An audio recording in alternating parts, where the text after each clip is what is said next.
પરમ કૃપાળુદેવને પ્રમાદની વાત ક્યાં લેવાની છે? એટલે આપણે આપણા પર ઘટાડવાનું છે. તો કે હે જીવ સંબોધન કર્યું છે. કૃપાળુદેવ બહુ જ ઓછી વખત આવું સંબોધન કરે છે, એમાં અહીંયા એક સમાવેશ પામે છે. તો હે જીવથી કીધેલું છે. તો હે શું છે? તો કે હે એટલે એક તો સંબોધન કરીએ છીએ, પોતે કોઈને પણ કરે છે, પોતે પોતાને કરે અથવા તો આપણે બીજાને કરીએ અથવા આપણે પરમાત્માને કરીએ કે હે ભગવાન, હે પ્રભુ. હે એટલે સંબોધન થયું, સંબોધન સૂચક અવ્યય થયો. બીજું હે શું?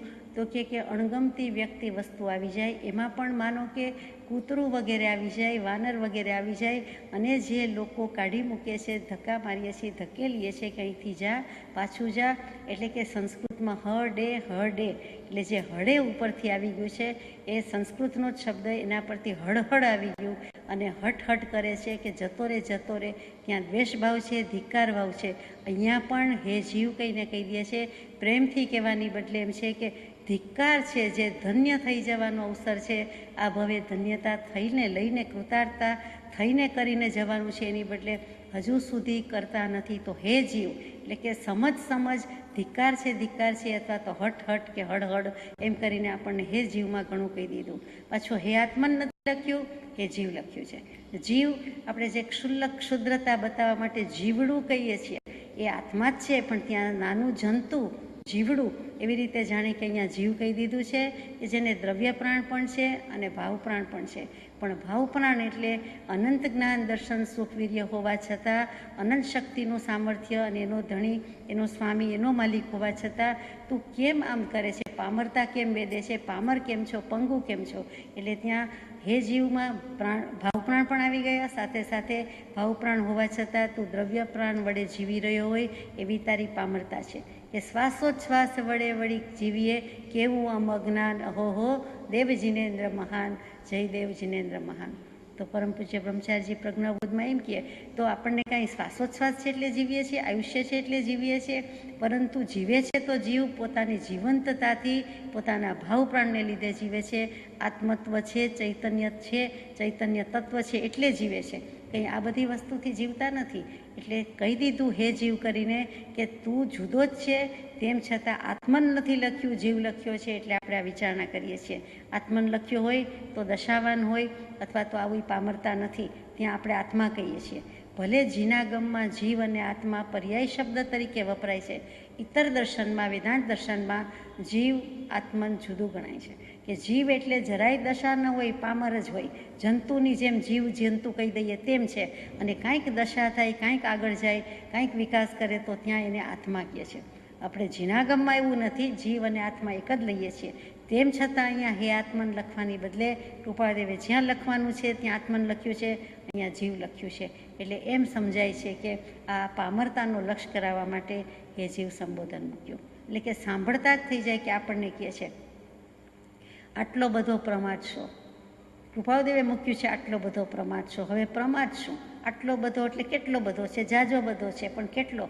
તો કે પ્રમાદ એટલે જ શું એ વિચારવાનું છે. તો પ્રમાદ એટલે પ્ર વત્તા મદ, પ્રકૃષ્ટપણે, વધુમાં વધુ, ઉત્કૃષ્ટપણે.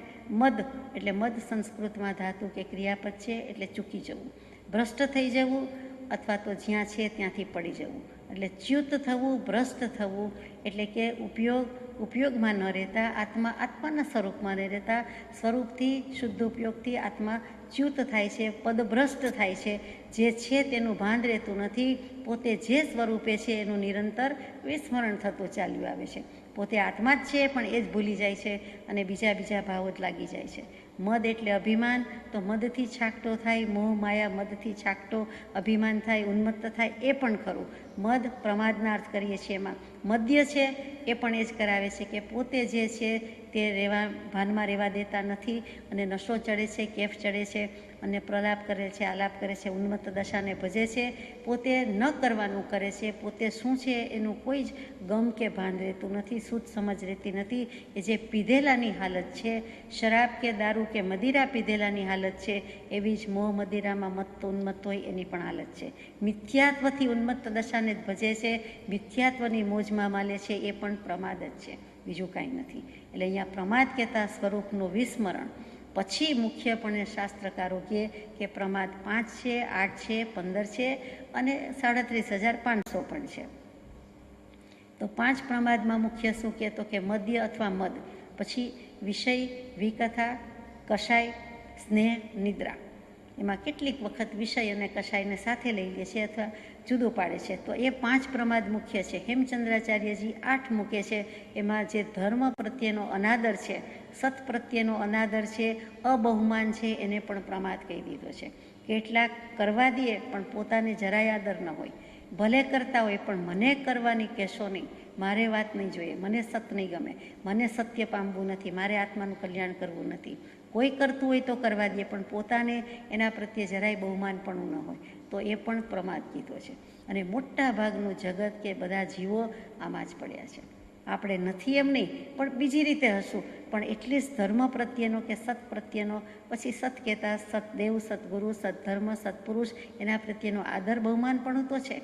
જ્યારે કેટલાકને તો એ પણ નથી, જરાય નથી, તો એ પણ મોટો પ્રમાદ છે.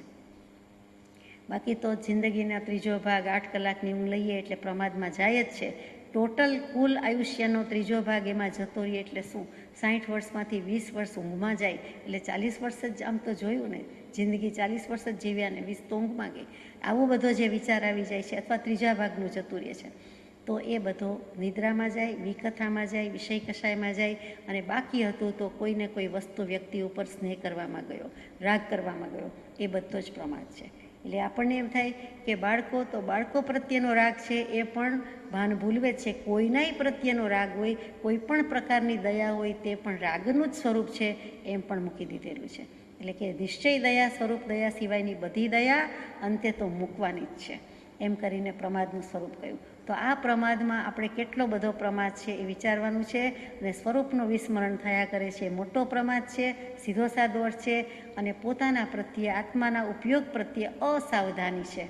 એટલે કે ઉપયોગ પ્રત્યે નથી, ઉપયોગ લક્ષણ તો છે પણ શુદ્ધ ઉપયોગ પ્રત્યે નથી રહેવાતું કે જવાતું. એટલે કે અસાવધાની છે, એટલા એક્સ્ટ્રા કેરફુલ નથી. એટલે કે બેકાળજી કે લાપરવાહી છે, એ પણ પ્રમાદનું બીજું નામ છે. એટલે કે આત્માની કાળજીના બદલે દેહની કાળજી છે, અથવા બીજી કાળજી થઈ જાય છે, બીજાની પરવા થઈ જાય છે, અને પોતાના આત્મ સ્વરૂપ પ્રત્યે બેપરવા કે લાપરવા થઈ જાય છે, તો એ પણ પ્રમાદ છે. પછી માદકતાની વાત તો આપણે કીધી કે એ મોહ માયા ભૂલવે છે, મદની જેમ નશો ચડાવે છે. પાગલપણું કહીએ છીએ તો એમ થાય કે પાગલ છે એટલે એને શું સમજ પડે. કોઈ રિટાયર્ડેડ હોઈને આપણે કહીએ કે એને ખબર શું પડે, તો એવું જ આ પાગલપણું છે કે ધર્મ પ્રત્યેની, આત્મા પ્રત્યેની કોઈ ઘેલછા નથી, એટલે વિવેક કરી શકતા નથી, અને બીજી ઘેલછામાં રહીએ છીએ, તો એ પણ પાગલપણું જ છે. ભારે ભૂલ એ પણ પ્રમાદનો અર્થ છે કે કોઈ ભૂલ કરી તો હું એ ભગવાન હું બહુ ભૂલી ગયો, તો બહુ મોટી ભૂલ શું છે, ભારે ભૂલ શું છે, ભયંકર ભૂલ શું છે કે હું સ્વરૂપ જ ભૂલી ગયો, મારા સ્વરૂપ પ્રત્યે જ લક્ષ ન થયો, તો એ પણ પ્રમાદ છે. કોઈ ખોટો નિર્ણય લેવાઈ જાય, એક રોંગ મૂવ થઈ જાય, એક જિંદગીમાં કોઈ ખોટો નિર્ણય લેવાઈ જાય, પલે લેવાતો હોય, રોજબરોજ લેવાતા હોય, પણ મોટો નિર્ણય અને ખોટો નિર્ણય, તો એ પણ પ્રમાદ જ છે. આ બધા જ પ્રમાદના અર્થ થાય છે. આપણને પહેલાં 5 અર્થમાં ન બેસતું હોય તો બીજી બધી વાત છે એ પણ પ્રમાદ છે. કેટલીક વખત ભયંકર દુર્ઘટના થાય છે, ત્યાં પણ પ્રમાદ કહી છે. એ કોઈકની અસાવચેતી, અસાવધાનીને કારણે ઓન ઓફ કરવાનું રહી જાય, ચાલુ બંધ કરવાનું રહી જાય, અથવા તો હાના કરવાનું રહી જાય, અને જે મોટું ભયંકર સંકટ, આપત્તિ કે દુર્ઘટના થાય એના મૂળમાં પણ એ પ્રમાદ જ છે. એટલે કોઈ ભયંકર ઉત્પાત હોય તો એ પણ છે, ભયંકર સંકટ છે એ પણ પ્રમાદ, અને કોઈ પણ ભય છે એ પણ પ્રમાદ છે. આ બધા જ પ્રમાદના અર્થ થાય. તો આ બધામાંથી સમજાય કે ભગવાન એમ જ લખે કે આટલો બધો પ્રમાદ છો. આ પ્રમાદમાં ક્યાં નથી, કોઈને કોઈ રીતે ક્યાંય ને ક્યાંય પ્રમાદમાં અટવાયેલા છીએ. આપણને પૂછ્યું છે ને આપણે જવાબ આપવાનો છે. પછી શુદ્ધ આત્મપદની પ્રાપ્તિને અર્થે વિતરાગ સન્માર્ગની ઉપાસના કર્તવ્ય છે. શુદ્ધ આત્મપદની પ્રાપ્તિને અર્થે પ્રાપ્તિ કરવા નીકળ્યા છીએ, કર વિચાર તો પામ. અને શુદ્ધ આત્મપદ શું છે એની વિચારણા ચર્ચા કરીએ, અને એના માટે એ પ્રાપ્તિ કરવી છે. હવે વિચારણા કર્યા પછી ખરેખર પામવું છે, તો એના માટે વિતરાગ માર્ગ અથવા તો વિતરાગ જેવો કોઈ બીજો સન્માર્ગ નથી. એટલે કે સર્વોત્કૃષ્ટ ધર્મ શું છે, તો કે પરમ શાંત રસનું પ્રતિપાદન થાય છે, પ્રાપ્તિ થાય છે, તેવો જૈન દર્શન કે વિતરાગ દર્શન છે, જ્યાં પરમ શાંત થવાય છે, કેવલ જ્ઞાન પમાય છે. સંપૂર્ણ શાંત થવાય છે. તો એ વિતરાગ સન્માર્ગ કીધો, સત પ્રત્યે લઈ જાય તે સન્માર્ગ છે, આત્માના અસ્તિત્વનું ભાન કરાવે તે સન્માર્ગ છે, અને તે વિતરાગ સન્માર્ગ છે, અને તેની ઉપાસના કર્તવ્ય છે. અહીંયા કૃપાળુદેવે જીન દર્શનમાં બધા દર્શન સમાય છે, વિતરાગ દર્શનમાં સઘળા દર્શન સમાઈ જાય છે, એટલે સાગર સમાન દર્શનનું અહીંયા પ્રશંસા કરી છે, અથવા તો એની ઉપાસનાનો બોધ લખ્યો છે. એની ઉપાસના એટલે શું? તો કોઈ પણ આરાધના કરીએ તો આપણે કહીએ આરાધના પણ કહેવાય, ઉપાસના પણ કહેવાય. ઉપ એટલે પાસે અને નજીક, આસ એટલે બેસવું. નજીક આવીને બેસવું તે ઉપાસના છે. એટલે કે આપણે એની નજીક ગયા, વિતરાગ માર્ગની નજીક ગયા, મોક્ષ માર્ગની નજીક ગયા કે એથી દૂર જઈએ છીએ. સદગુરુ સત્પુરુષથી નજીક ગયા કે દૂર જઈએ છીએ, સ્વભાવ સન્મુખ થયા કે સ્વભાવ વિમુખ થઈએ છીએ. એ જે વિચાર કરવાનો છે તેમાં મૂકી દીધું કે જો આત્મદૃષ્ટિ પ્રાપ્ત કરવી હોય, આત્મપદની પ્રાપ્તિ કરવી હોય તો વિતરાગ સન્માર્ગની ઉપાસના કર્તવ્ય છે. એટલે કે ઉપાસના કહેતા આરાધના, ઉપાસના કહેતા ભક્તિ. ઉપાસના જીન ચરણની અત્યંત અતિશય ભક્તિ સહિત જે છેલ્લે કૃપાળુદેવે અંતિમ સંદેશમાં મૂક્યું છે એ જ ઉપાસનાની વાત છે. પછી સગુણ ઉપાસના પણ હોય, નિર્ગુણ ઉપાસના પણ હોય, સાકાર પણ હોય, નિરાકાર પણ હોય. ચિત્રપટજી પ્રતિમાજીના અવલંબન રૂપે હોય તો તેને સાકાર કહીએ, સાલંબન કહીએ અને સગુણ કહીએ છીએ. અને નિર્ગુણમાં આપણે કોઈ નિરંજન નિરાકાર સિદ્ધપદની પ્રાપ્તિ માટે કરીએ છીએ, સામે સાથે કોઈ અવલંબન નથી, અને બોધ પણ અવલંબન વિનાનો છે. સ્વભાવ સન્મુખ થવું એ નિરાલંબ બોધ છે. સ્વભાવને કોઈનો આધાર નથી, સ્વભાવનો બધાને આધાર છે. તો એ નિરાલંબ બોધ, અને આવા નિરાલંબ પાત્ર પરમાત્મા, તો એને નિર્ગુણ ઉપાસના કહીએ છીએ. તો સગુણ અને નિર્ગુણ ગમે તે રીતે કરીએ પણ કરવાની વાત છે. એ ઉપાસનાની આવશ્યકતા છે, કર્તવ્ય છે, એટલે કે કરવા જેવું છે. કેટલીક વખત ઇતર દર્શનમાં પ્રતિક ઉપાસના શબ્દ આવે છે, તે પણ આ જ છે કે આલંબન સહિતની મૂર્તિ, પ્રતિમાજી કે ચિત્રપટજી સહિતની ઉપાસના, તેને પ્રતિક ઉપાસના કહીએ. કેટલીક વખત અહંગ્રહ ઉપાસના કહે છે, કેટલીક વખત કોઈક બીજો શબ્દ વાપરે છે, પરંતુ કહેવાનું એ છે કે કેટલાક આલંબન લે છે, કેટલાક આલંબન લેતા નથી. આલંબન છે એ પણ વ્યવહારથી છે, હકીકતમાં નિશ્ચયથી તો પોતાને પોતાનું જ આલંબન છે, પોતાને પોતાનું જ શરણ છે, અને પોતે પોતાના જ શુદ્ધાત્માની ઉપાસના કરવાની છે. અને બીજું ઉપાસના એટલે કેટલીક વખત શબ્દ થાય છે કે સેવામાં ઉપસ્થિત રહેવું.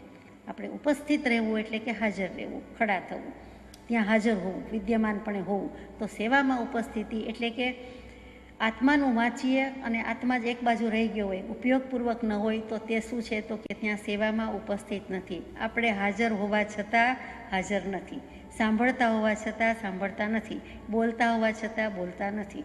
એટલે કે લક્ષ્યમાં નથી, ઉપયોગ નથી. તો કે ઉપયોગપૂર્વક ને લક્ષ્યપૂર્વક કરવું, સેવાપૂર્વક કરવું, સેવન કરવું. પક્ષી છે ઈંડાનું સેવન કરે છે ત્યારે ઈંડાથી અધ્ધર નથી, ઈંડાની ઉપર છે, અને ઈંડાનું સેવન કર્યા જ કરે છે. કેટલી વખત ઊભા પણ થતા નથી, ઉડતા પણ નથી, ઘણી કલાકો સુધી સતત અવિરતપણે કરે છે. તેવી જ રીતે આમાં એક ક્ષણનો પણ પ્રમાદ કરવાની છૂટ નથી. જાગૃતિ એટલે કે ઉપયોગની સાવધાનીને ક્યારેય રજા, ઓફ, વેકેશન હોઈ શકે નહીં, કેમ કે એક પળમાં હારી જાય છે, ચૂકી જાય છે. એટલે સેવામાં ઉપસ્થિત રહેવું એને પણ ઉપાસના કહેવાય. આત્માની વાત, શાસ્ત્રની વાત વાંચતા હોઈએ, આત્માની વાત વાંચતા હોઈએ, સાંભળતા હોઈએ, ત્યારે આપણે હાજર રહેવું જ પડે છે, ઉપયોગ રાખવો જ પડે છે. નહીં તો આપણે ક્યાંના ક્યાં ફેંકાઈ જઈએ છીએ. વસ્તુની લિંક તૂટી જાય છે, સમજાતું નથી, ગ્રહણ થતું નથી, અથવા તો આપણા મનમાં ઉતરતું નથી, આપણે કોન્સન્ટ્રેટ કરી શકતા નથી. ત્યાં જ સમજાય છે એ ક્યાંક આપણો ઉપયોગ ચડવીચડ પરિણામ પામી જાય છે. તો અહીંયા સન્માર્ગની, વિતરાગ માર્ગની ઉપાસના કર્તવ્ય છે. પછી સર્વજ્ઞ દેવ, સ્થિરગ્રંથ ગુરુ, દયા મુખ્ય ધર્મ અને છગડીયો કંસ કરીને ભગવાન લખે છે કે શુદ્ધ આત્મદૃષ્ટિ થવાના અવલંબન છે. હવે આત્મપદની પ્રાપ્તિ કરવી છે એટલે આત્મદૃષ્ટિ કરવાની છે. તો આ અધ્યાત્મની સૃષ્ટિમાં સમસ્ત ખેલ દૃષ્ટિનો જ છે, દૃષ્ટિનો વિષય અને દૃષ્ટિનો ખેલ. તો શુદ્ધ આત્મદૃષ્ટિ શું? તો કે સમ્યક દૃષ્ટિ. દ્રવ્ય દૃષ્ટિ કરવું હશે તો અવલંબન લેવું પડશે સતદેવનું, સદગુરુનું, સદ્ધર્મનું. કેમ કે મોક્ષમાળાના પાઠમાં પરમ કૃપાળુદેવે બહુ જ શરૂઆતના સતદેવ, સદગુરુ, સદ્ધર્મ તત્વમાં ઘણું કરીને સતદેવ તત્વમાં મૂકી દીધું છે કે તત્વ સંબંધી અજ્ઞાનતા છે ને તો આત્મહિત નથી. માટે સતદેવ, સદગુરુ, સદ્ધર્મ એ 3 તત્વ છે અને જાણવા અવશ્ય છે, જરૂરી છે. તો સતદેવ, સદગુરુ, સદ્ધર્મ 3 તત્વ છે, ખબર છે. એમાં સતદેવ એટલે બીજું કોઈ નહીં પણ સર્વજ્ઞ દેવ. કે જે સર્વને જાણે છે, ત્રણેય કાળનું જાણે છે અને એક એક સમય એક એક પૂતગલ પરમાણુ પ્રદેશ છે કયો તે બધાને એકી સાથે જાણે છે, બધી જ પરિણતિને એકી સાથે એકી સમયે જાણે છે, જુએ છે, યુગપત જુએ છે અને પછી પાછું કંઈ પ્રયાસ નથી, આયાસ નથી, સ્વાભાવિક રીતે ઉપયોગના પ્રયોગ વિના એમ જ જ્ઞાનમાં ઝળકી જાય છે. તેનું નામ કેવલ જ્ઞાન. એકમાત્ર આત્માનું જ કેવન સેવન કરે છે તે કેવલ જ્ઞાન અને તેનું નામ સર્વજ્ઞતા. એટલે એ કેવલ જ્ઞાન એ જ સર્વજ્ઞતા અને એને જે જાણે છે કે એનો જે કરનારો છે, ભોગવનારો છે, એ જે કોઈ છે જેને પ્રાપ્તિ થઈ છે તે સર્વજ્ઞ દેવ છે. એ સર્વજ્ઞ દેવનું જ બીજું નામ સતદેવ છે. સાચા દેવ તો સાચા દેવ એટલે શું? તો કે સાચ પ્રગટ્યું છે, સત પ્રગટ્યું છે, સંપૂર્ણપણે પ્રગટ્યું છે, અનંત ચતુષ્ટય બધામાં છે પણ એમના પૂરેપૂરા પ્રગટમાં આવી ગયા છે. એટલે અનંત જ્ઞાન, અનંત દર્શન, અનંત સુખ, અનંત વીર્ય, શુદ્ધ ચેતના નિશ્ચય કરવા યોગ્ય રે એમણે કરી લીધેલી છે, પરિપૂર્ણ કરી રીતે કરી લીધી છે. સમ્યક દર્શન, સમ્યક જ્ઞાન, સમ્યક ચારિત્રનું સંપૂર્ણપણે ઉજ્જવળપણું છે, જાજ્વલ્યમાન છે, જળાહળા થાય છે એવું છે તે સર્વજ્ઞ દેવ છે.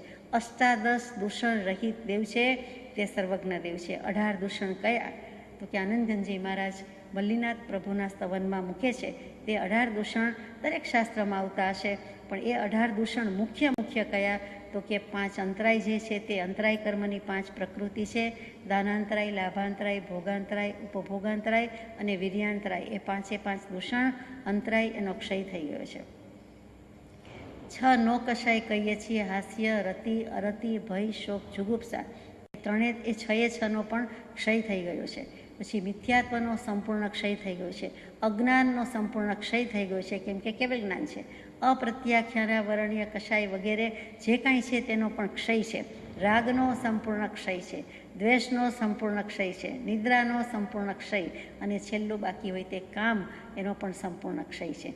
આ 18 દૂષણ કયા છે? ક્રમમાં જુદા જુદા શાસ્ત્ર કરતા પુરુષ જુદી રીતે મૂકે છે.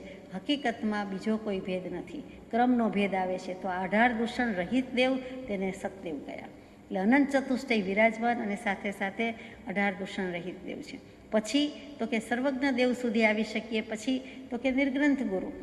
જે ભૂલ રહી ગઈ છે આજ સુધી એ સદગુરુ તત્વની રહી ગઈ છે. હવે નિર્ગ્રંથ ગુરુ કહી દીધા છે એટલે ગુરુ તો ખરા જ કે આપણું અજ્ઞાનરૂપી અંધકાર ઉલેચી નાખે, પણ નિર્ગ્રંથ કયા છે કે જેને બાહ્ય પરિગ્રહ પણ નથી, અંતરંગ પરિગ્રહ પણ નથી. બાહ્ય ગ્રંથિનો ભેદ છે, અંતરંગ ગ્રંથિનો ભેદ છે.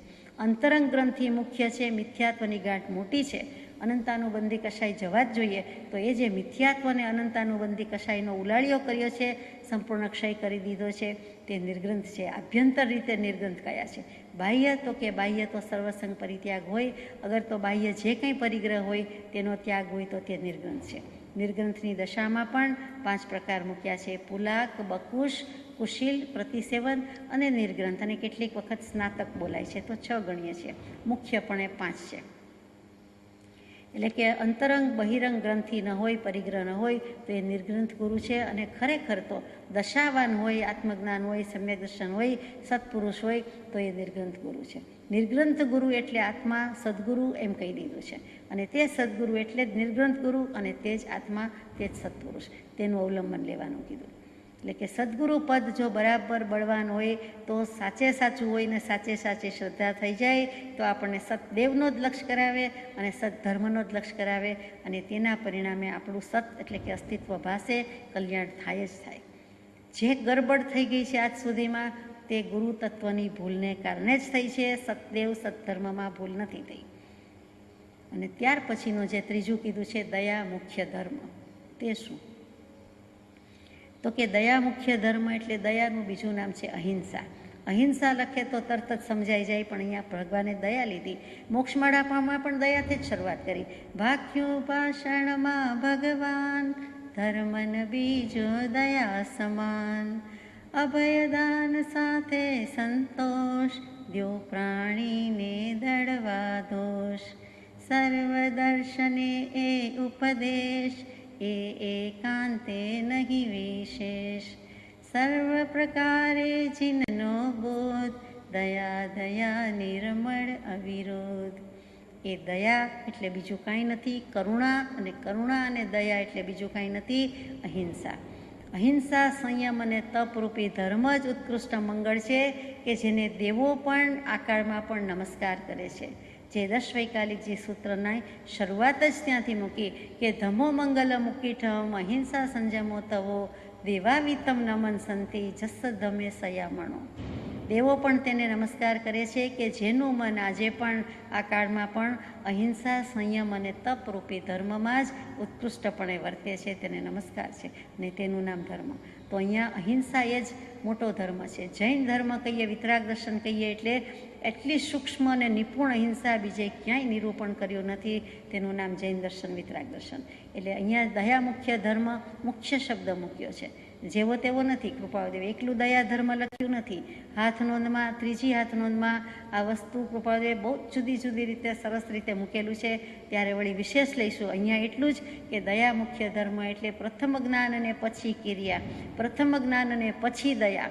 શ્રી સિદ્ધાંતે ભાખ્યું રે જ્ઞાન અને વંદો જ્ઞાન અને જ્ઞાનમ નિંદો જ્ઞાનીય શિવસુખ ચાખ્યું રે સિદ્ધ ચક્રપદ વંદો રે ભવિકા. ત્યાં પેલું જ્ઞાન મૂક્યું છે, એની ના નથી. પઢમમ નાણમ તવો દયા, પછી દયા છે. એટલે જ્ઞાન હોય તો હિંસાની ખબર પડે ને, માટે પેલું જ્ઞાન છે અને પછી અહિંસા મૂક્યું છે. એટલે અહીંયા અહિંસા ધર્મની ઉજ્જવળતા કે પ્રાધાન્યતા બતાવી છે. એ મુખ્ય છે, એ ઉત્તમ છે, એ પ્રધાન છે. મુખ્ય શબ્દનો અર્થ મુખ સંબંધી, મુખ એટલે ચહેરો, ફેસ કહીએ તે, અને બીજું મુખ એટલે મુખ્ય એટલે ઉત્તમ, ત્રીજું મુખ્ય એટલે પ્રધાન. એટલે અહીંયા 10 ધર્મના 10 લક્ષણ હશે, ભલે હોય અનંત લક્ષણ પણ હોઈ શકે, મુખ્ય 10 હોય, પરંતુ અહિંસા જેવું કે દયા જેવું કોઈ બીજું બળવાન સ્વરૂપ નથી. એટલે એની ઉત્તમતા અને પ્રાધાન્યતા બતાવી છે. મોક્ષમાળામાં કૃપાળુદેવે યોજ્યું, ભગવતીજી સૂત્રમાં મૂક્યું, 8 પ્રકારની દયા બતાવી. એટલે દયા મુખ્ય ધર્મ. ત્યાં અહિંસા 8 પ્રકાર એમ નથી લખ્યું. અહિંસામાં દ્રવ્યથી ને ભાવથી મૂકી દઈએ, સૂક્ષ્મ મૂકીએ, સ્થૂળ લખીએ, પરંતુ અહીંયા તો દયામાં 8 પ્રકાર મૂક્યા કે દ્રવ્ય દયા, ભાવ દયા, સ્વદયા, પરદયા, સ્વરૂપ દયા, અનુબંધ દયા, વ્યવહાર દયા અને છેલ્લી નિશ્ચય દયા. તે નિશ્ચય દયા આવ્યા વિના મેળ પડવાનો નથી, મોક્ષે જવાતું નથી. નિશ્ચય દયા શું છે? તો કે આત્મ સ્વભાવરૂપ વર્તના તે નિશ્ચય દયા છે. જીવે બધું કર્યું પણ પોતાના આત્માને ઓળખ્યો નહીં અને આત્મ સ્વભાવમાં આવ્યો નહીં. આત્મ સ્વભાવનું ભાન કરે તો એ નિશ્ચયથી ધર્મ છે, ત્યારે જ એને ધર્મ પ્રગટ્યો કહેવાય, ભક્તિની શરૂઆત થાય, પોતે ધર્મી થયો કહેવાય. ત્યાં સુધી કહ્યું જતું નથી. એટલે કે ત્યાં નિશ્ચય પ્રધાન જે કહી દીધી છે છેલ્લી દયા, તે જ મુખ્ય છે. દ્રવ્ય દયા ખબર પડે છે, સામાન્ય કોઈ પણ જીવ પ્રત્યે અનુકંપા કરુણા આવે છે, કોઈ પણ કારણે આવે છે, તે દ્રવ્ય દયા છે. સ્થૂળ દયા જે કહીએ છીએ કે બિચારું ને બિચારા. પછી ભાવદયા, તો કે ભાવદયામાં પણ ખબર પડે છે કે બીજાની દયા કાંઈ ખાઈ શકે છે, પોતાને પણ ભાવથી દયા આવે છે. તે સ્વદયા અને પરદયામાં શું આવે? તો કે એમાં પણ પોતાના આત્માની ખબર પડે છે, બીજાના આત્માની ખબર પડે છે. સ્વરૂપ દયા અને અનુબંધ દયામાં શું આવે? તો કે સ્વરૂપ દયામાં જરા વિશેષથી ખાય છે. જે સ્વરૂપ દયા હશે તો જ નિશ્ચય દયા આવી શકશે. પછી અનુબંધ દયામાં ગુરુ શિષ્યના સંબંધમાં ગુરુ શિષ્યને ગમે તેમ ખીજાય કે ગમે તેમ વર્તે કે ગમે તેમ બોલે, જસ્ટ સદબોધ આપવા માટે, ઠેકાણે લાવવા માટે, જાગૃતિ માટે, તો એ દયાને અનુબંધ દયા છે કીધી છે. એમાં કરુણા જ છે, દયા જ છે, બીજું કાંઈ નથી. તેમ છતાં એને અનુબંધ દયા તરીકે જુદું સ્થાન આપ્યું છે. એ એકમાત્ર ગુરુ શિષ્યના સંબંધની જ એ દયા છે. પછી વ્યવહાર દયા છે, એ પણ આપણે વ્યવહારથી પાડીએ છીએ બધી દયા, જીવ દયા વગેરે, તે બધી આવી ગઈ. અને સૌથી છેલ્લું જે મુખ્યમાં મુખ્ય કીધું, અહીંયા દયા મુખ્ય ધર્મ કીધું છે. એટલે આપણે લઈએ કે નિશ્ચય દયા છે કે આત્મ સ્વભાવનું ભાન થયું નથી, સ્વભાવ સન્મુખ થયો નથી. માર્ગ સન્મુખ થયા, શ્રવણ સન્મુખ થયા, પણ જે ખરેખર ધર્મ પામી જવો જોઈએ, એટલે કે યૌવન સન્મુખ, ધર્મ યૌવન સન્મુખ થવું જોઈએ, સ્વભાવ સન્મુખ થવું જોઈએ, એ ધર્મ યૌવન કાળ છે અને ત્યાં પ્રાપ્તિ કરી લેવી જોઈએ. તે થઈ શકે નહીં.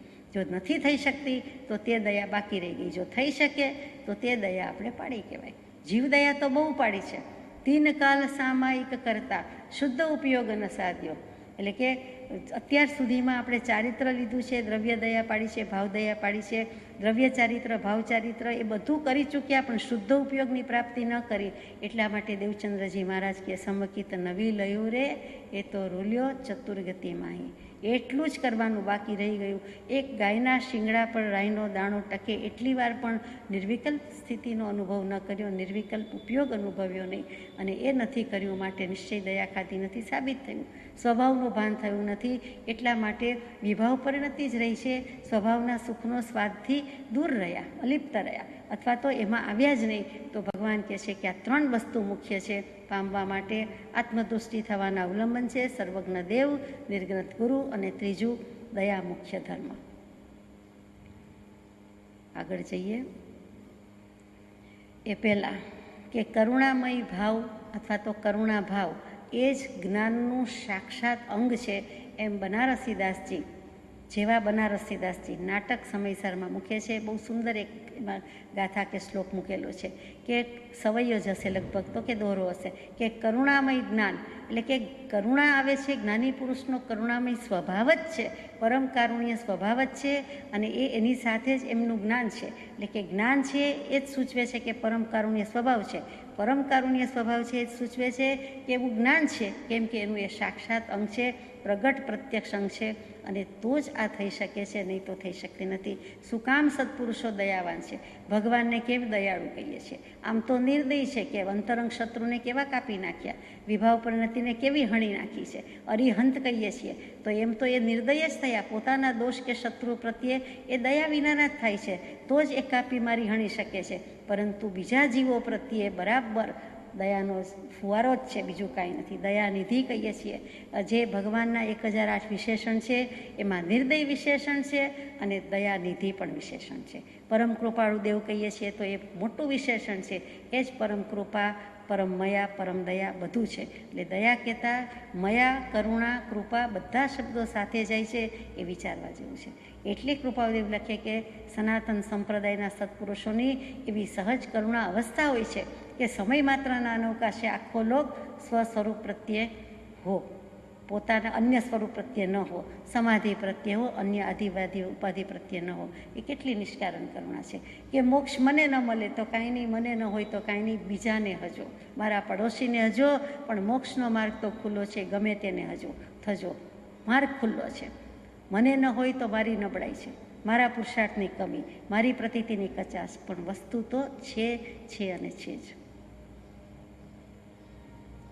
સર્વજ્ઞે અનુભવેલો એવો શુદ્ધ આત્મપ્રાપ્તિનો ઉપાય શ્રી ગુરુ વડે જાણીને તેનું રહસ્ય ધ્યાનમાં લઈને આત્મપ્રાપ્તિ કરો. સર્વજ્ઞે અનુભવેલો એવો શુદ્ધ આત્મપ્રાપ્તિનો ઉપાય એટલે સર્વજ્ઞ દેવે પોતે અનુભવી લીધો છે, જાણી લીધો છે જ. સમ્યક દર્શન, સમ્યક જ્ઞાન, સમ્યક ચારિત્ર પરિપૂર્ણ છે, પ્રાપ્તિ જ છે, કેવલ જ્ઞાન છે. એટલે એમણે આત્માને જેમ છે તેમ અનુભવ્યો છે. યથાખ્યાત સ્વરૂપ, યથાખ્યાત ચારિત્રની પ્રાપ્તિ છે, એવો શુદ્ધ આત્મ પ્રાપ્તિનો ઉપાય. તો ઉપાય શું છે? તો કે 6 પદના પત્રની દેશનામાં આપી જ દીધો છે કે જ્ઞાન, દર્શન, સંયમ આદિ મોક્ષના ઉપાય છે. ત્યાં જ્ઞાન દર્શન ચારિત્ર લખવાના બદલે જ્ઞાન દર્શન સંયમ લખ્યું છે. એટલે કે વૈરાગ્ય, ભક્તિ ઇત્યાદિ સાધન પ્રત્યક્ષ છે, અને પછી જ્ઞાન દર્શન સંયમ મોક્ષના ઉપાય છે. એટલે જ્ઞાન દર્શન સંયમ કહેતા જ્ઞાન દર્શન ચારિત્ર, અને સમ્યક દર્શન, સમ્યક જ્ઞાન, સમ્યક સંયમ, અને તેનું નામ સમ્યક દર્શન, સમ્યક જ્ઞાન, સમ્યક ચારિત્ર. અને તે 3 જે એક છે, અભેદ ભાવે છે, એટલે મોક્ષ છે, મોક્ષ માર્ગ છે. એટલે તે ઉપાય શ્રી ગુરુ વડે જાણીને તેનું રહસ્ય ધ્યાનમાં લઈને આત્મપ્રાપ્તિ કરો. હવે રહસ્ય શું? આપણે તો એવું આપણે વાંચી લીધું, જાતે જાતે સમજી લીધું, તો એમ નહીં. પણ શ્રી ગુરુ એ પણ આત્મતત્વ અનુભવ્યું હોવું જોઈએ, અને અનુભવી ગુરુની જ અહીંયા વાત છે, અને તે ગુરુ વડે તે રહસ્ય પ્રાપ્ત કરી શકાય છે. રહસ્ય શું? કોઈ જાદુઈ મંત્ર છે, બીજ મંત્ર છે? તો કે એક તો એક અર્થ એવો જ છે કે એવો જ કંઈક જાદુ છે કે અમાસની પૂનમ કરે છે, અજ્ઞાનની બદલે જ્ઞાનની પ્રાપ્તિ કરાવી શકે છે. તો સદગુરુ ઉત્કૃષ્ટ નિમિત્ત છે. એ જાદુ મંત્ર કયો કે ન કયો? તો કે રહસ્ય કહેતા ગુપ્ત વાત, ગોપનીય શિક્ષા. ગુપ્ત રાખવા જેવી, સાચવી રાખવા જેવી, છુપાવવા જેવી એ ગુપ્તનો અર્થ છે. પણ ગુપ્તનો બીજો અર્થ છે કે સંભાળીને રાખવા જેવી, સાચવી રાખવા જેવી, સાવધાનીથી રાખી મૂકવા જેવી, એ ઉપયોગપૂર્વક રાખવા જેવી, સમજવા જેવી વાત છે. તે ગુપ્ત વાત, ગુપ્ત ભેદ, ગોપનીય શિક્ષા, તેનું નામ રહસ્ય. રહસ એટલે છાનું, પ્રગટ નથી થઈ શકતું તેવું, અપ્રગટ. એટલે રહસ એટલે છાનું. આપણે અર્યંતના પરમાત્માના વિશેષણમાં એક અરહસ કહીએ છીએ. શું કામ કહીએ છીએ? તો કે જેનાથી જગતનું કોઈ રહસ્ય છાનું નથી. દરેક દ્રવ્યની એક સમયની પરિણતિ એકી સાથે 3 કાળનું હસ્તા મલકવત પાછું જાણે છે. હાથમાં રહેલા આંબળાની જેમ ચોખ્ખે ચોખ્ખું, પ્રત્યક્ષ, સ્પષ્ટ, પ્રગટ એવા જે ભગવાન, તે અરિહંત કહીએ છીએ, અરુહંત કહીએ છીએ, પછી અરહસ કહીએ છીએ. આ બધા શબ્દો છે. તો કે અહીંયા પણ રહસ શબ્દનો જ અર્થ આ સમજાય છે કે રહસ એટલે રહસ્ય, ગુપ્ત વાત, ગોપનીય શિક્ષા અને આ જે કંઈ જાદુ મંત્ર કેવો હોય તે, એટલે કે છુપુંય ખરું, અપ્રગટેય ખરું અને છતાં તેના વિના થતું નથી. તે રહસ્ય એટલે આપણે વ્યવહારમાં કહીએ છીએ કે એનું ભેદ, કે આની પાસે ગુરુ મંત્ર છે, આ તો અમારા ગુરુ છે વ્યવહારમાં, વ્યવસાયમાં વગેરે, તો કે એની પાસે જે રહસ્ય છે, જે કળ છે વ્યક્તિ, વસ્તુ, વ્યવસાયને ઉકેલવાની, એ કલ બીજે નથી. અને એ કલ જે ચાવી ફેરવી નાખે છે તે, તો કે એ એમની પાસે છે, માટે ગુરુ વ્યવહારમાં કહીએ છીએ. અહીંયા પરમાર્થમાં પણ એ જ વાત છે કે તે આપણું બદલી શકે છે, આપણા કેટલાક ભાવો કશાયોને સંક્રાંત કરી શકે છે, સંક્રમણ કરી શકે છે. તે ગુરુની વાત છે, તે ઉત્કૃષ્ટ નિમિત્તની વાત છે. કરવાનું તો પોતે જ છે, પણ નિમિત્ત રૂપે સદગુરુ દેવ હાજર હોય છે, થાય છે. એ જાદુ મંત્ર કયો કે ગુપ્ત વાત કયો, જે કયો તે, અને તેનું રહસ્ય છે, તે ભેદ છે, તે મર્મ છે. અને ધર્મનો મર્મ શું છે? તો કે છૂટે દેહાધ્યાસ તો નહીં કરતા તું કર્મ. તો દેહાધ્યાસ છોડીએ તો ધર્મનો મર્મ પકડાઈ ગયો, આત્મા અકર્તા, અભોગતા, બધું બરોબર, પણ થતું કેમ નથી? ત્યારે જેમ પોતાની કેટલીક નબળાઈ છે એની સામે સદગુરુ તત્વની ઉપસ્થિતિ નથી, અથવા તો પ્રતીતિ કરી નથી, અથવા એની પાસેથી રહસ્ય પ્રાપ્ત થયું નથી. પરમ કૃપાળુ દેવે તો આત્મસિદ્ધિ જે શાસ્ત્રમાં રહસ્ય મૂકી દીધું, પત્રોમાં કેટલી જગ્યાએ રહસ્ય મૂકી દીધું, પણ આપણને કેમ ઉકલતું નથી? તો અહીંયા એમ આવ્યું કે શ્રી ગુરુ વડે જાણીને તેનું રહસ્ય ધ્યાનમાં લઈને આત્મપ્રાપ્તિ કરો. આપણને નથી થતું, જો રહસ્ય આપી દીધું તો આપણે ધ્યાનમાં લેતા નથી, કન્સિડર કર્યું નથી, લેખે લાગ્યું નથી. હવે જો એ કન્સિડર કરીએ, એ રહસ્ય ધ્યાનમાં લઈએ, એટલે કે ઉપયોગમાં લઈએ, અહીંયા ઉપયોગ પર મારે કહેવાનું મન થઈ જાય છે, ભાર દેવો છે, તે થયું નથી. લક્ષ્ય બંધાયો છે તો હજુ ઉપયોગમય થયા નથી, ઉપયોગપૂર્વક સમજાયું નથી, અને ઉપયોગપૂર્વક સમજવું કે સમજાવવું દુર્લભ છે. એટલે ઠેકાણે ઠેકાણે જઈને કાં પૂછે છે, કૃપાળુદેવ કહે છે કે ઉપયોગપૂર્વક સમજવું તો દુર્લભ છે, અને તે કરવાની વાત આવી. અહીંયા કૃપાળુદેવે બહુ આદેશાત્મક કે સંદેશાત્મક રીતે લખી દીધું છે કે તેનું રહસ્ય ધ્યાનમાં લઈને આત્મપ્રાપ્તિ કરો. આટલું ચોખ્ખું બહુ ઓછી જગ્યાએ લખે છે. આગળ જઈએ, કેવી રીતે કરવું એમાં આવે કે યથાજાત લિંગ સર્વવીરતી ધર્મ અને દ્વાદશવિધ દેશવીરતી ધર્મ. ધર્મ બે પ્રકારે કહ્યું, નિશ્ચય ધર્મ, વ્યવહાર ધર્મ કહીએ છીએ. એવી રીતે શ્રુત ધર્મ અને ચારિત્ર ધર્મ કહીએ છીએ. એવી રીતે સર્વસંગ પરિત્યાગ અને દેશ ત્યાગ, એટલે કે બંને રીતે મૂકી દીધું છે કે મુનિ ધર્મ અને શ્રાવક ધર્મ. યથાજાત લિંગ એટલે બીજું કાંઈ નહીં, યથાજાત જન્મેલું બાળક કાંઈ વસ્ત્ર આભૂષણ સાથે જન્મતું નથી, એમનામ નકોરડું જ આવે છે, એ નગ્નપણા જ હોય છે. એટલે કે દિગંબર લિંગ કેવું છે કે દિશાને જ અંબર કે વસ્ત્ર માને છે, તે યથાજાત. જેવું જન્મે છે બાળક તેવું, એટલે કે તે નગ્નચર્યા છે, જે નગ્ન મુનિ કહીએ છીએ. નગ્ન તે આત્મમગ્ન, એટલે કે શ્વેતાંબર, પિતાંબર એવા કોઈ નહીં, પરંતુ કોઈ વસ્ત્ર વિનાના જે છે, પરિગ્રહ વિનાના છે, તેમ જેમ જન્મેલા બાળકને પણ બીજો કોઈ પરિગ્રહ નથી, તેવી રીતે. એટલે યથાજાત લિંગ એટલે દિગંબર મુનિચર્યા. યથાજાત લિંગ દિગંબર, સંપૂર્ણ વીરતી, કોઈ પણ જાતનો પરિગ્રહ નહીં, સર્વવીરતી ધર્મ, એટલે કે સર્વસંગ પરિત્યાગ છે તે.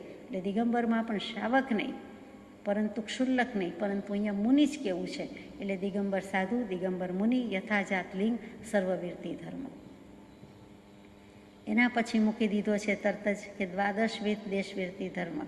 માનો કે સર્વસંગ પરિત્યાગ, સાધુપણું, મુનિપણું ન લઈ શક્યા, ન થઈ શક્યું, તો શું ધર્મ થાય જ નહીં? તો કે થાય. પહેલાં તો આમ પણ આ જ ધર્મ થાય છે, તો કે દ્વાદશવિધ દેશવીરતી ધર્મ. દ્વાદશ એટલે સંસ્કૃતમાં 12, 2+10 એટલે દ્વાદશ એટલે 12. એટલે 12 પ્રકારના જે વ્રત ગ્રહણ કીધા છે, શ્રાવકના 12 વ્રત છે, તે દેશવીરતી ધર્મ છે, એને આપણે શ્રાવક ધર્મ કહીએ છીએ. સાધુ સાધ્વીજીના પંચ મહાવ્રત કહેવાય છે, અહિંસા, સત્ય, અચૌર્ય, બ્રહ્મચર્ય અને અપરિગ્રહ. એ 5 મહાવ્રતનું પાલન છે, યાવત જીવન પાલન છે. જ્યારે શ્રાવક છે તે થોડા સમય માટે કરે છે, અથવા યાવત જીવન કરે છે તો પણ અંશે કરે છે. એટલે 5 મહાવ્રતને 5 અણુવ્રત કહેવાય છે.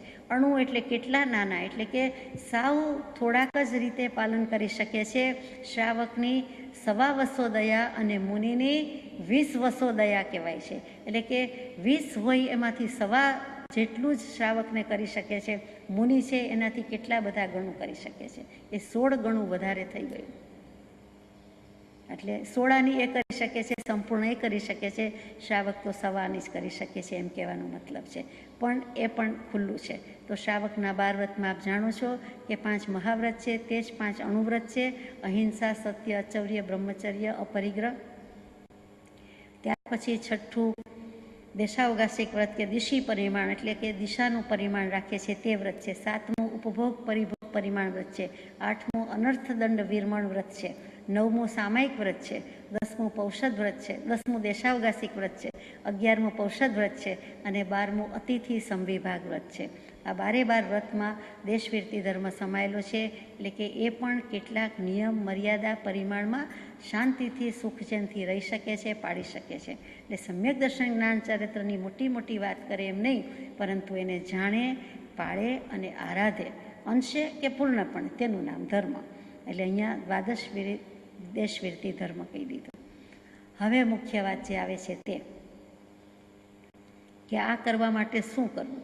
તો કે દ્રવ્યાનુયોગ, કર્ણાનુયોગ, ચરણાનુયોગ અને ધર્મકથાનું યોગ, આ 4 અનુયોગ છે. એનું અધ્યયન કરવું અથવા તો 4 અનુયોગનો અભ્યાસ કરવો, અધ્યયન કરવું અથવા તો ઊંડા ઉતરીને વિચારવું એટલે અવગાહવું અથવા તો એનું પાલન કરવું. એમાં લખેલી આજ્ઞા આદેશનું પાલન કરવું. તો પ્રશ્ન એમ થઈ જાય કે અનુયોગનો અર્થ શું કરીએ છીએ?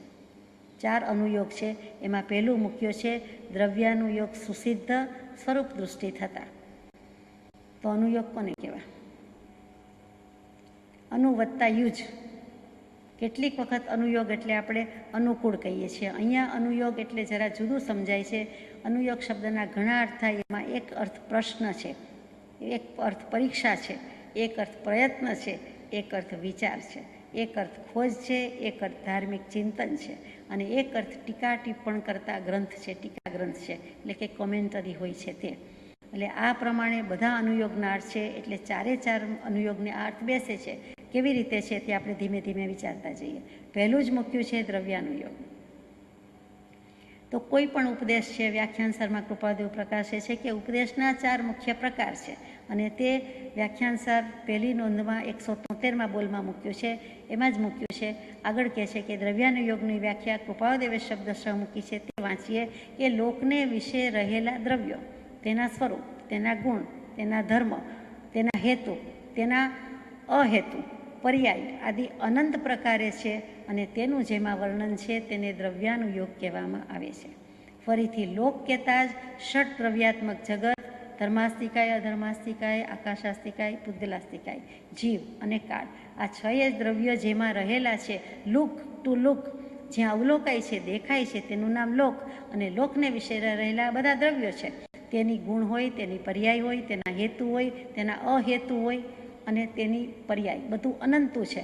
તો એ જે અનંત પ્રકારે છે તેના વિશે જેટલું જેટલું જેમાં વર્ણન આવતું હોય તે બધા જ શાસ્ત્રો દ્રવ્યાનુયોગ કહેવાય. બૃહદ દ્રવ્ય સંગ્રહ ચોક્કસ કહેવાય. એવા બધા અનેક શાસ્ત્રો છે એ દ્રવ્યાનુયોગ છે. તો સમયસારજી ન કહેવાય? કહેવાય. નિયમસારજી ન કહેવાય? કહેવાય. પ્રવચનસારજી, ગોમટસારજી, બીજા અનેક શાસ્ત્રો છે જેને આપણે ઘણીવાર અઘરા કહી દઈએ છીએ, તત્વના કહી દઈએ છીએ, તેની જ વાત છે અને તે બધા જ દ્રવ્યાનુયોગ છે. એ કેવી રીતે સુસિદ્ધ થાય? તો કે સુ અને સિદ્ધ 2 શબ્દ છે. સુ જ્યાં આવે ત્યાં સરસ, સારું, સુંદર, શ્રેષ્ઠ, સર્વથા, અધિક અને એક બાકી હતું તે સુદીર્ઘ. અહીંયા આપણે સુસિદ્ધ અર્થ કરવો છે. એટલે સુ શબ્દનો અર્થ, સુ અક્ષરનો અર્થ કર્યો કે સુ વત્તા સિદ્ધ. સિદ્ધ એટલે શું છે? તો કે સાબિત થઈ ચૂકેલું છે તે. જે કંઈ છે તે સાબિત થઈ ચૂકે છે, સંપન્ન થઈ ગયું છે, પ્રમાણિત થઈ ચૂક્યું છે, નિર્ણિત થઈ ચૂક્યું છે, સ્થાપના થઈ ચૂકી છે, સંમોહન થઈ ચૂક્યું છે, વિજ્ઞાન એટલે કે જાણી લીધેલું છે, પવિત્ર કરી દીધું છે, દિવ્ય છે, વિખ્યાત છે અને ઉજ્જવળ છે. આ બધું સિદ્ધ શબ્દનો અર્થ થાય. સિદ્ધ એટલે મુક્ત નહીં, સિદ્ધ એટલે સાબિત, પ્રમાણિત, પવિત્રી કહેલું વગેરે વગેરે. તો આ સુસિદ્ધ, સુંદર રીતે, શ્રેષ્ઠ રીતે, સૌથી સરસ રીતે, સૌથી અધિક રીતે, સુદીર્ઘ સમય રીતે, એટલે કે વધુમાં વધુ દ્રવ્યાનુયોગ સારામાં સારી રીતે લાંબા કાળ સુધી સંપૂર્ણ રીતે સ્થાપિત થઈ શકે. આપણે એને ઓઢી લઈએ, પહેરી લઈએ, અંગીભૂત કરી લઈએ, દ્રવ્યાનુયોગ ઘોડીને પી જઈએ કે ગોલન કરી નાખીએ, તે કેવી રીતે સુસિદ્ધ થાય? એટલે કે આ બધા અર્થ કરીએ છીએ તે દ્રવ્યાનુયોગ સુસિદ્ધ કેવી રીતે? એકમાત્ર સ્વરૂપ દૃષ્ટિ થતા. જો સ્વરૂપનો લક્ષ થઈ ગયો તો આપણને દ્રવ્યાનુયોગ સુસિદ્ધ, એટલે કે આપણે ભણી ચૂક્યા પર પ્રેમ પ્રવાહ બઢે પ્રભુ સે સબ આગમ ભેદ સૂર બસે. એક શાસ્ત્ર આગમ ક્યાં ભણવા જવાના, ભાષા પણ આવડતી નથી, પરંતુ એક પરમ કૃપાળુદેવ કે એક પરમાત્મા કે શુદ્ધાત્મા પ્રત્યેનો પરમ પ્રેમ હશે વહેશે તો બધા આગમનો ભેદ એટલે રહસ્ય મર્મ શું છે તે આપણને આવડી જશે, ઉકલી જશે. એટલે કે હવે આપણને શું આવડે એમ નથી, આપણને જો પરમ કૃપાળુદેવનું સ્વરૂપ સમજાય અને એમનું સ્વરૂપ એટલે શુદ્ધાત્માનું સ્વરૂપ, એના પરિણામે આપણને આપણા શુદ્ધાત્માનો લક્ષ થાય, સ્વરૂપનો લક્ષ બંધાઈ જાય તો પછી ભયો ભયો જ છે, એ જ તો કરવાનું છે. સ્વરૂપ દૃષ્ટિ થશે એટલે શુદ્ધાત્મા દૃષ્ટિ થઈ, અને શુદ્ધાત્મા દૃષ્ટિ થઈ એટલે દ્રવ્ય દૃષ્ટિ થઈ, દ્રવ્ય દૃષ્ટિ થઈ એટલે મોક્ષ જ થવાનો કે બીજું કાંઈ, દ્રવ્યાનુયોગ સાબિત થઈ ચૂક્યો. સમયસાર બોલીએ, વાંચીએ, ચર્ચા કરીએ, અને કૃપાળુદેવ જેમ સમયસાર રૂપે જીવી ગયા, જીવંત સમયસાર થઈ ગયા, એમ જો આપણે પણ કરી શકીએ તો આપણે મન પણ એ સમયસાર કે દ્રવ્યાનુયોગ છે એ આપણે અનુભૂત કર્યો કે ઘોડીને પી ગયા કહેવાય, શાસ્ત્રોનું ગોલન કર્યું કહેવાય. એટલે આ સુસિદ્ધ એનું નામ કહેવાય. તો સ્વરૂપ શું? સ્વરૂપ દૃષ્ટિ કરવી છે તો સ્વરૂપ શું? કેમ કે ભગવાને પણ શાસ્ત્ર એ રીતે લખ્યું કે જે સ્વરૂપ સમજ્યા વિના પામ્યો દુઃખાનંદ. તો આ કેવું છે સ્વરૂપ કે જેમાં આપણે ઠેરવું છે, અને શેના દ્વારા ઠેરવું છે તો કે ઉપયોગ દ્વારા એમાં ઠેરવું છે. ઉપયોગથી જઈ શકાય છે, બીજી કોઈ રીતે જઈ શકાતું નથી. જ્યારે આપણે પોતાના સ્વરૂપમાં ચિત્ત લગાવીએ એટલે કે ઉપયોગ લગાવીએ તો જ એમ કહેવાય કે હું પોતાનામાં રહ્યો, અથવા તો મારે પોતાનામાં ઠેરવું છે, રહેવું છે, સ્થિર થવું છે. અહીંયા ઠેરવું છે, ઠેરવું જ બોલું છું, પરંતુ કહેવું છે સ્થિર. ઉપયોગને સ્થિર કરીએ, ઉપયોગને સમ્યક કરીએ એટલે સ્વરૂપમાં સ્થિતિ થઈ, સ્વરૂપમાં સમ્યકપણે આપણે બિરાજ્યા અથવા ઊભા રહ્યા અથવા તો સ્થાપના કરી, તો જે સ્વરૂપ સમજ્યા નથી એ જ સમજવાની વાત છે, બીજી તો કોઈ ભૂલ રહી ગઈ નથી. એ ભૂલ રહી ગઈ એટલે પામ્યો દુઃખાનંદ, સમજાવ્યું તે પદનમ શ્રી સદગુરુ ભગવંત. અને શરૂઆત પણ કરી કે શ્રી ગુરુ વડે જાણીને તેની રહસ્યની પ્રાપ્તિ કરો, રહસ્ય મેળવી લ્યો. તો સ્વરૂપ કેવું છે એ સમજવાની વાત આવી, તો કે સ્વરૂપ તો અનાકૂળ જ છે. સ્વરૂપમાં કોઈ કષ્ટ છે જ નહીં, કેમ કે સહજ છે. સ્વરૂપ સહજ છે, અને કૃપાળુદેવ જેવા લખી ચૂક્યા કે સ્વરૂપ સહજમાં છે.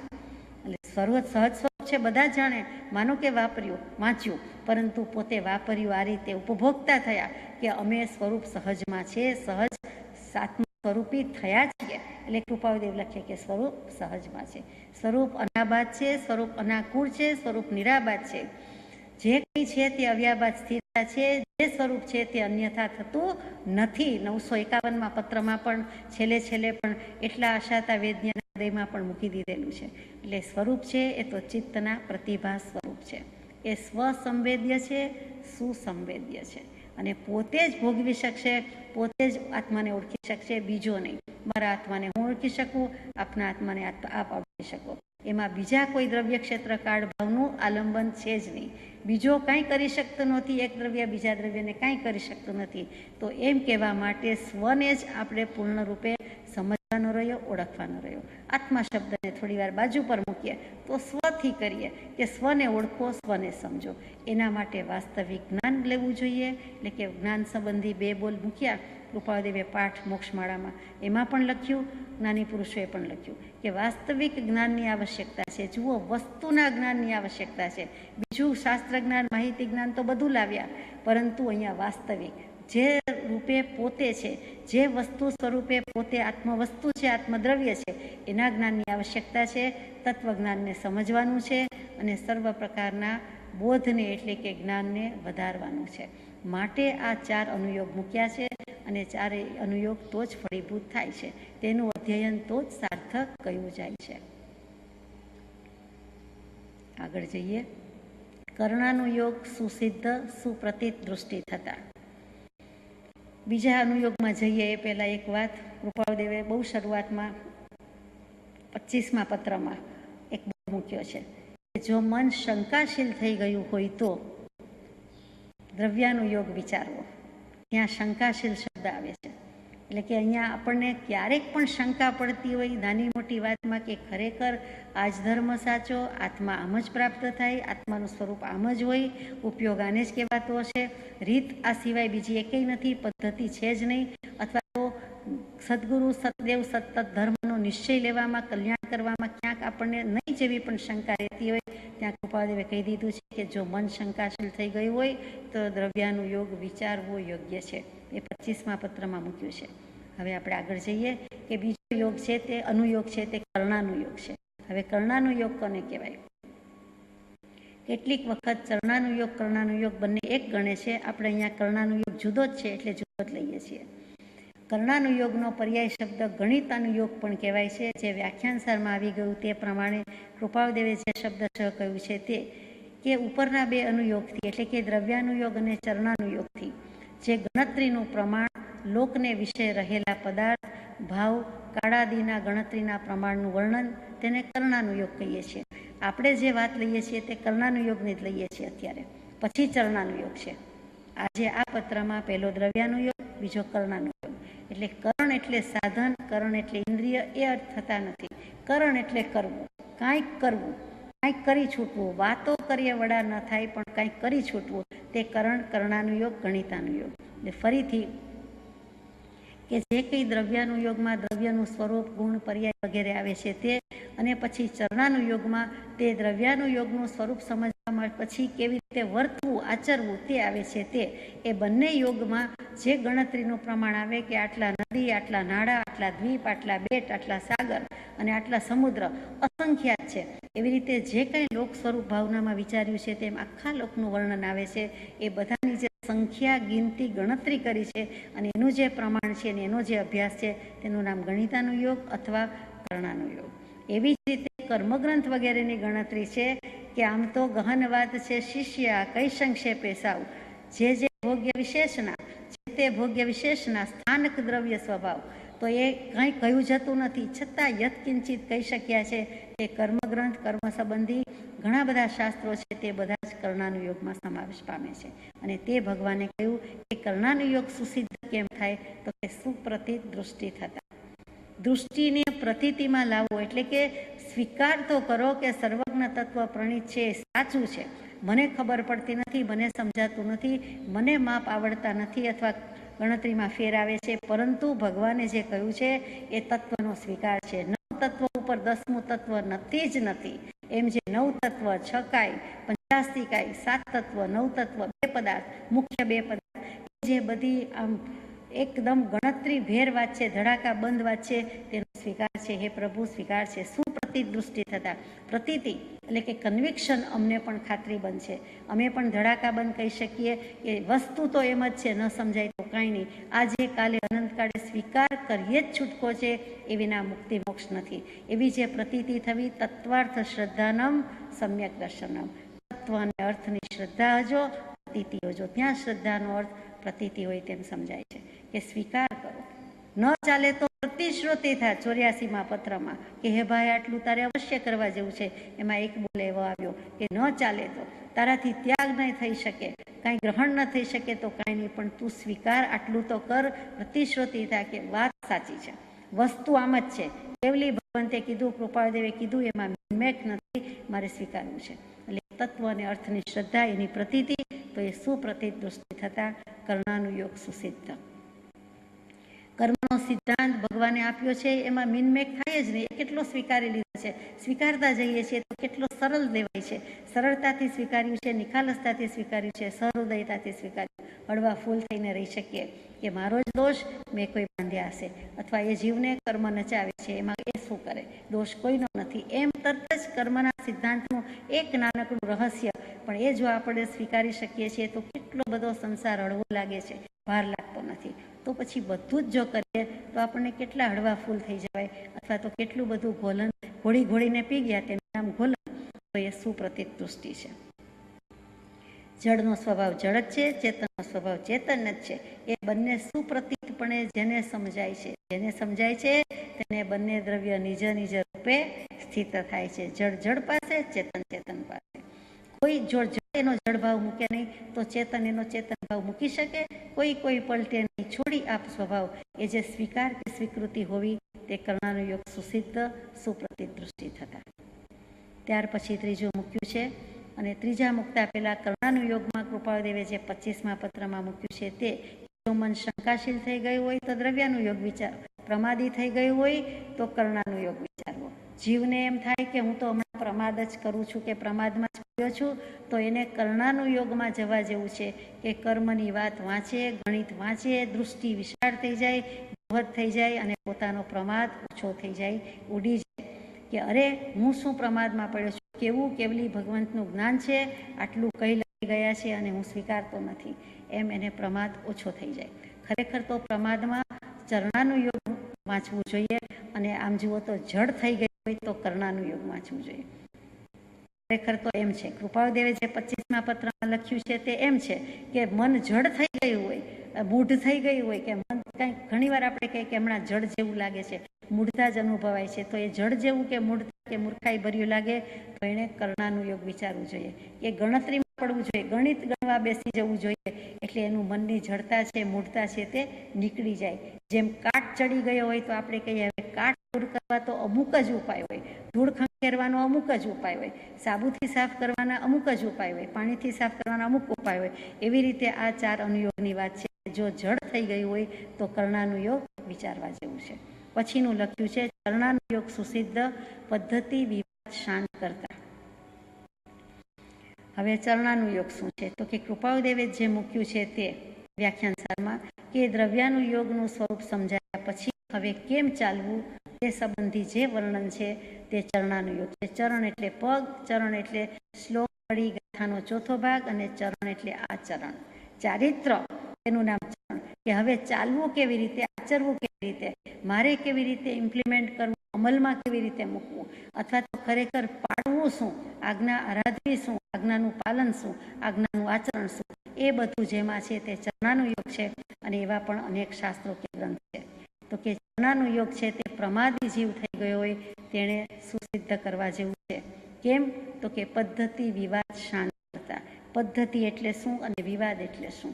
આ ચરણાનુયોગના અભ્યાસથી પદ્ધતિ વિવાદ શાંત થઈ જાય છે. તો પદ્ધતિ એટલે આપણે હંમેશા એક રીતિ કહીએ છીએ, પ્રથા કહીએ છીએ, પ્રણાલી કહીએ છીએ, પરંપરા કહીએ છીએ. અહીંયા પદ્ધતિનો અર્થ કંઈક બીજો લાગે છે. પદ વત્તા છે શબ્દ, એના પરથી પદને જે ધારણ કરવાની શૈલી, રીતિ કે માર્ગ છે, પરંપરા છે, રસ્તો છે, પગદંડી કહીએ છીએ, તેનું નામ પદ્ધતિ. પદ કયું? આત્મપદ. અને એને ધારણ કરવા માટેના ઉપાય છે તો કે એમાં વિવાદ કેમ છે, કેટલાક આમ કે કેટલાક આમ કે, જુદા જુદા દર્શન, જુદા જુદા ઉપાય યોજે છે.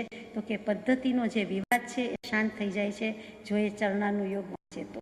એટલા માટે ત્યાં પદ્ધતિ વિવાદ લખ્યું. પદ્ધતિનો અર્થ આપણે રસ્તો, પગદંડી કે પ્રણાલિકા એવું જ કરીએ છીએ. અને વિવાદના અર્થમાં બે વસ્તુ છે.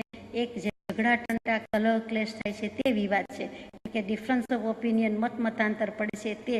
અને અહીંયા વિરોધાભાસી કે મતાંતરની વાત હોય એના કરતાં વધારે મને એમ સમજાય છે કે વિવાદનો બીજો અર્થ છે આજ્ઞા અને આદેશ, તે લાગુ પડતો હોવો જોઈએ. કે જે આ બધા શાસ્ત્રોમાં કહ્યું છે, જે સત્પુરુષો કરી ગયા, લખી ગયા છે, એટલે એ શાસ્ત્રો એ બધા ચરણાનુયોગ કે કેવી રીતે કરી ગયા, આચરણ એમનું શું હતું, અને તેના ઉપરથી આપણને બોધ મળે છે. તો તે રીતે જોતા એમ લાગે કે તેમાં આજ્ઞા આદેશાત્મક શું છે, એ પદ્ધતિ વિવાદ શાંત કરતા. કે સત્પુરુષોની આજ્ઞા છે, સત્પુરુષનો આદેશ છે, એટલે એ પદ્ધતિનો વિવાદ ત્યાં શાંત થઈ જાય છે. ચરણાનુયોગના શાસ્ત્રમાં પદ્ધતિનો વિવાદ શાંત થઈ જાય છે એમ સમજાય છે. કેમ કે આજ્ઞા અને આદેશ છે, કે આ રીતે છે એટલે ચારિત્ર પોતે પાળ્યું છે, અને પછી આજ્ઞા પડાવે છે, કહે છે કે આ આજ્ઞા છે, આ આદેશ છે, આમ કરવા યોગ્ય છે, આ આચરવા યોગ્ય છે, આ તમારે આચરણમાં મૂકવાનું છે. એટલા માટે ત્યાં પદ્ધતિ વિવાદ શાંત કરતા. શાંતનો અર્થ શું છે તો કે શમી જાય છે એ જ છે, સિદ્ધ થઈ જાય છે, સાબિત થઈ જાય છે, પ્રમાણિત થઈ જાય છે, સાંત્વના મળી જાય છે, આશ્વાસન મળી જાય છે, સમાપ્ત થઈ જાય છે. શાંતિ, ઓમ શાંતિ, પછી કંઈ કરવાનું રહેતું નથી. તો તે ચરણાનુયોગ સુસિદ્ધ એ રીતે સાબિત થઈ જાય છે. ત્યાર પછીનું છેલ્લું છે ધર્મકથાનુયોગ સુસિદ્ધ. બાળ બોધ હેતુ સમજાવતા. ધર્મકથાનુયોગ તો બધાને સમજાય. કેટલીક વખત શાસ્ત્રમાં એને પ્રથમાનુયોગ કહેવાય છે, કે પહેલું અનુયોગ, કે બાળકને પહેલું શું શીખડાવવું તો કે બાળક જલ્દી સમજી જાય અને ઝટ સમજી જાય તેવા આશયથી, ઉદ્દેશથી જે કંઈ કહેવામાં આવે છે તેનું નામ ધર્મકથાનુયોગ. બાળ બોધ હેતુ સમજાવતા એટલે કે સત્પુરુષો જે થઈ ગયા છે, કૃપાળુદેવની ભાષામાં કહું તો સત્પુરુષોના ધર્મચારિત્રની કથાઓ, કે જેનો ધડો એટલે કે બોધ, સબક શીખી લઈએ જીવને પડતા અવલંબનકારી થઈ પડે છે, પરિણમે છે, તેનું નામ ધર્મકથાનું યોગ છે. વ્યાખ્યાન સારમાં મૂક્યું છે તે જ આપણે વાંચ્યું કે સત્પુરુષોના ધર્મચરિત્રની કથાઓ કે જેનો ઘડો લઈ એટલે કે બોધ લઈ કે સબક શીખી લઈએ, એનો મોરલ એમાંથી લઈ લઈએ અને જીવને પડી જતા અટકાવે છે, અવલંબન લેવાનું મન થઈ જાય છે, તે પરિણમી જાય છે કે એ જીવે શું કર્યું, આ જીવે કેટલા દુઃખ પડ્યા, તો કેવા કષ્ટ પરિસર સહન કર્યા, કેવી ક્ષમતા રાખી, કેવા સ્વભાવના સ્થિતિમાં જ રહ્યા, વગેરે વગેરે જે કંઈ છે તે બોધ ગ્રહણ કરવાનું મળે છે તે સત્પુરુષોના મહાત્માઓના જીવન ચરિત્રથી. એ ધર્મકથાનું યુગ છે. અને બાળકોને સમજાઈ જાય તેવી રીતે પ્રજ્ઞજીવો પ્રાજ્ઞજીવો તો સમજશે, પરંતુ બાળબોધ હેતુ એટલે કે આબાલ વૃદ્ધ સમજી શકે તેવી રીતે હોવાથી એ ધર્મકથાનું યુગ છે. જીવ જો કશાયી થઈ ગયો હોય 25મા પત્ર પ્રમાણે, તો તેણે આ ધર્મકથાનું યુગનું આલંબન લેવા જેવું છે કે હું શું કામ કશાય કરું છું, શુભાશુભ ભાવ કેમ કરું છું, રાગાદિક ભાવ કેમ કરું છું, આ બધી કથા ચારિત્રમાં શું બોધ છે, એ બધું આ ધર્મકથાનું યોગનું પરિણામ છે. એટલે તો એ સુસિદ્ધ થઈ જાય છે. આમ કૃપાળુદેવે 4 અનુયોગ મૂક્યા અને 4 અનુયોગ શું કામ મૂક્યા છે, તો કે એક માત્ર આત્મદૃષ્ટિ કરાવવા માટે, સ્વરૂપનો લક્ષ્ય કરાવવા માટે, પછી સ્વરૂપની દૃષ્ટિ કરાવવા માટે. અને દૃષ્ટિ કહેતા દર્શન સમ્યક દર્શનની જ વાત છે. પ્રથમ દેહ દૃષ્ટિ હતી તેથી ભાસ્યો દેહ, હવે દૃષ્ટિ ગઈ આત્મમાં, ગયો દેહથી ને, માર્ગ સાચા મિલ ગયા, છૂટ ગયે સંદેહ, પોતા સો તો જલ ગયા, ભિન્ન ગયા નિજ દેહ. એ જે કૃપાળુદેવનું પદ છે તે જ અહીં લાગવું પડે છે. અને આ પત્ર કૃપાળુદેવે કોના માટે લખ્યો છે તો આપણે કંઈ કહી શકીએ એવું નથી, પણ બધી સિદ્ધાંતની વાત જ મૂકી દીધી છે. પોતાના અવલોકન માટે લખ્યું હોય એમ પણ બને, અને કોઈને લખ્યો હોય અને આપણને મળી શક્યું હોય એમ પણ બને. બંને શક્યતા છે, પણ સારાંશ રૂપે તો એટલું જ છે કે જે એક અકલંક સ્વામી ગયા, એમણે તત્વાર્થ સૂત્રની ટીકા લખી છે, બીજું પણ ઘણું લખ્યું છે, લઘિયસ્ત્રય વગેરે શાસ્ત્રો. એમાં એમણે એક સ્વરૂપ સંબોધન નામના શાસ્ત્રમાં એક સુંદર શ્લોક મૂક્યો છે, તેનાથી આપણે સમાપન કરીએ કે જે ષટકારક છે એની વાત મૂકી છે કે સ્વ, આપણે આત્મા શબ્દ ન બોલવો હોય તો પોતે ન બોલીએ તો સ્વ, અને સ્વ કહેતા બધું જે કાંઈ છે તે ષટકારક સ્વ ને સ્વ છે. એટલે કે આત્મા છે, પોતે ને પોતે જ છે. માત્ર સંસ્કૃતમાં મૂક્યું છે, અને ગુજરાતીમાં આપણે એમ કહીએ છીએ કે પોતે પોતાને પોતા વડે, પોતાના માટે, પોતાનામાંથી પોતાનું કલ્યાણ કરવાનું છે. એને સંસ્કૃત શ્લોકમાં કેવી રીતે મૂક્યું છે તે જોઈએ. સ્વહસ્વં સ્વેન સ્થિતં સ્વસ્મૈ, સ્વસ્માત સ્વસ્ય અવિનિશ્વરે, સ્વસ્મિન ધ્યાત્વા લભેત સ્વત્થં આનંદમ અમૃતમ.